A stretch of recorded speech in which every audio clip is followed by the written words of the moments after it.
প্রিয় বন্ধুরা, আসসালামু আলাইকুম। আসলাম ছোট্ট একটি মাসালা নিয়ে। সেটা হচ্ছে, বর্তমান যুগে আমাদের অনেকেরই বাসায় হাইকমেট থাকে।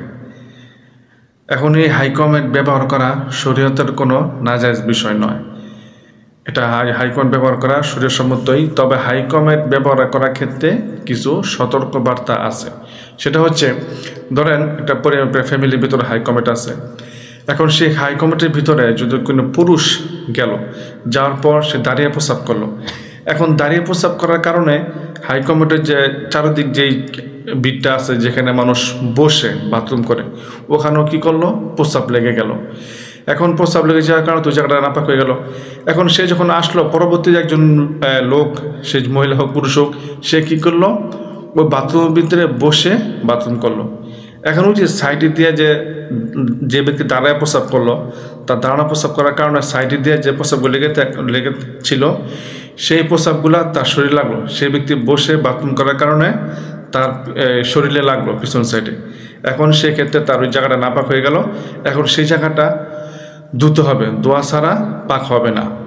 আর যদি একটা বুদ্ধি করে একটা কাজ করেন, যে বাথরুমে ঢুকেই আপনি যে ফ্লাশটা আছে, যেটা পানি ব্যবহার করেন, ওই ফ্লাশটা দিয়ে যদি আপনি চারো সাইডে এই হাইকমেটের চারো সাইডে যদি পানি দিয়ে একটু ধুয়ে নেন এবং টিস্যু দিয়ে একটু মুছে নেন, এখন আপনি বাথরুম করতে পারেন। এখন কোনো সমস্যা নাই, যেহেতু আপনি ঢুকেই আগে পানি দিয়ে হাইকমেটের চারোদিকে ধুয়ে নিচ্ছেন, প্লাস এই টিস্যুটা মুছে নিচ্ছেন। এটা জিনিসটা পাক হয়ে গেছে।